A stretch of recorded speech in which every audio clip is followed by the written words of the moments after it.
जय हिंद ladies and gentleman. Crack SSB master class a product of AFPA के defence news can में मैं आमिर आपका वेलकम करता हूं।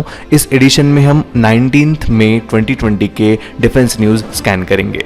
हर बार की तरह इस एडिशन में भी हम टॉप 2 न्यूज स्कैन करेंगे, जिनकी इंफॉर्मेशन आप ग्रुप डिस्कशन और लेक्चर में यूज कर सकते हो और अपने ड्रीम इंस्टीट्यूशन के बारे में डिटेल में जान सकते हो। So without any further ado, let's start with the first news। हमारी पहली न्यूज है 4 days बिफोर इंडिया के पहले chief of defence Bipin Rawat इन्होंने कहा था कि Indian air force 114 fighter jet aircrafts के ग्लोबल कॉन्ट्रैक्ट की जगह indigenous light combat aircraft Tejas पर स्विच करना पसंद करेगी। Recently Indian air force chief Rakesh Bhadauria इन्होंने सीडीएस रावत के क्लेम्स को कॉन्ट्रडिक्ट करने वाला स्टेटमेंट दिया है। आईएएफ चीफ से जब पूछा गया कि इंडियन एयरफोर्स कौन से एयरक्राफ्ट्स खरीदने का प्लान कर रही है, तो उन्होंने जवाब में कहा 36 राफेल फ्रांस से, 114 मल्टी रोल फाइटर एयरक्राफ्ट जिसका टेंडर अभी निकाला जाना है, 100 एडवांस मीडियम कॉम्बैट एयरक्राफ्ट जिसे AMCA कहते हैं, ये एयरक्राफ्ट इंडिजीनियसली डेवलप किया जाएगा, और 200 LCA तेजस के different variants. Indian air force chief ने जो 114 फॉरेन एयरक्राफ्ट टेंडर की बात कही, वही बात एग्जैक्टली सीडीएस रावत से कॉन्ट्राडिक्ट करती है। सीडीएस के वर्ड्स एयरक्राफ्ट मैन्युफैक्चरिंग कंपनीज जैसे बोइंग, लॉकहीड मार्टिन, साब एटसेट्रा के लिए सेटबैक थे जो 114 की डील में पार्टिसिपेट करने वाले हैं। इन एयरक्राफ्ट्स की डील अप्रॉक्सीमेटली $15 बिलियन की बताई जा रही है। हाउएवर, आईएएफ चीफ ने कहा कि ये 114 एयरक्राफ्ट्स राफेल क्लास से यानी कि मिडिल वेट कैटेगरी से बिलोंग करते हैं और FDI यानी फॉरेन डायरेक्ट इन्वेस्टमेंट 74% तक बढ़ने के बाद अब प्राइवेट सेक्टर के सपोर्ट से मेक इन इंडिया के अंडर हम फॉरेन कंपनीज से डील कर सकते हैं, जिससे मॉडर्न टेक्नोलॉजी हम एक्वायर कर सकेंगे।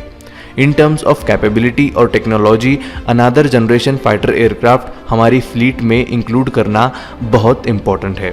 इसी इंटरेक्शन में आगे आईएएफ चीफ ने कहा कि नॉर्दर्न और वेस्टर्न फ्रंटियर पर 35 ईयर्स में हम 450 एयरक्राफ्ट डिप्लॉय करने का प्लान कर रहे हैं।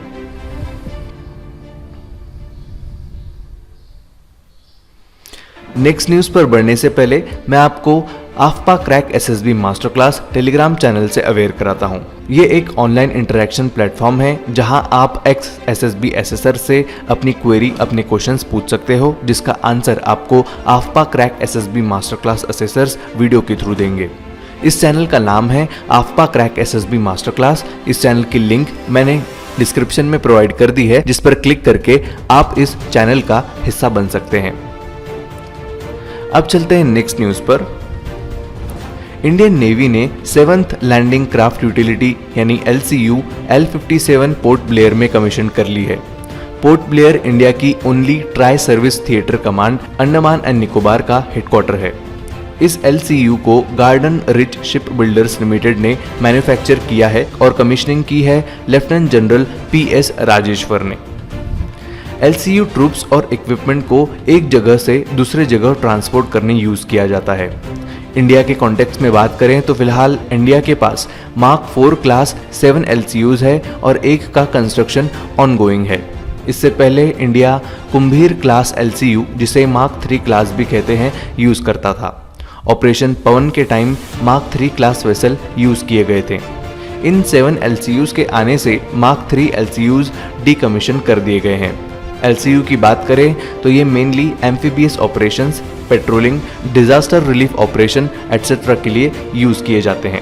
LCU पर हाइड्रोलिकली एक्टिव डोर रैंप होता है, जिसका यूज कर व्हील्ड और ट्रैक्ड व्हीकल्स एक जगह से दूसरे जगह ट्रांसपोर्ट करने के लिए वेसल के अंदर बाहर लेते हैं। LCU L57 और सिमिलर 7 और LCUs डिजाइन फीचर की बात करें तो ये ship 63 metre long, overall beam 11 metre, hull rod 2.2 metre और ये 830 टन्स का वाटर डिस्प्लेसमेंट करते हैं। इन वेसल्स पर 2 MTU 16V 4000 M53 marine diesel engine mounted है, जो टोटल 3680 किलोवाट पावर जनरेट कर सकते हैं। इन वेसल्स पर 12.7 mm heavy machine gun, 7.62 mm machine gun और 30 mm CRN-91 गन्स माउंटेड है। CRN-91 गन इन्फेंट्री व्हीकल पर माउंटेड मेदक 30 ऑटोमेटिक गन का नेवल वर्जन है। इस क्राफ्ट पर टोटल 216 लोग सवार किए जा सकते हैं और टोटल 145 टन्स का कार्गो ट्रांसपोर्ट किया जा सकता है। इन 8 LCUs की डील गार्डन शिप बिल्डर्स ने $450 मिलियन में की है। एक बात मैं आपको बता दूं, ये सारी की सारी LCUs सिर्फ और सिर्फ पोर्ट ब्लेयर में एक्टिव है। इसका रीजन अगर हम जानने की कोशिश करें तो काफी सिंपल है। पोर्ट ब्लेयर मेन आइलैंड के 3 पोर्ट से रीच किया जा सकता है, चेन्नई, विशाखापट्टनम और कोलकाता। चेन्नई से पोर्ट ब्लेयर 1368 किलोमीटर्स, वाइजैक से 1225 किलोमीटर्स और कोलकाता से 1300 किलोमीटर्स दूर है। मींस मेनलैंड से इंडिया की ट्राई सर्विस कमांड को कनेक्ट करने के लिए इन वेसल्स का बहुत ही इंपॉर्टेंट रोल है। क्योंकि इतनी दूरी एयरक्राफ्ट से बार बार तय करना इकोनॉमिकली महंगा है, प्लस इतने अमाउंट का कार्गो व्हीकल्स जैसे टैंक्स एक साथ ट्रांसपोर्ट कर पाने यही वेसल्स सक्षम। तो लेडीज एंड जेंटलमैन, ये था आज के एडिशन का एंड। आई होप ये वीडियो आपके नॉलेज को इंक्रीमेंट करने में हेल्प की होगी। अगर आप चाहते हैं कि हम इसी तरह के वीडियोस और आपके लिए लेकर आएं तो प्लीज़ लाइक कीजिए, सब्सक्राइब कीजिए और अपने और डिफेंस एस्पिरेंट्स फ्रेंड्स के साथ शेयर कीजिए। कल फिर मिलेंगे नए एडिशन के साथ। तब तक के लिए स्टे होम, स्टे सेफ। जय हिंद, जय भारत।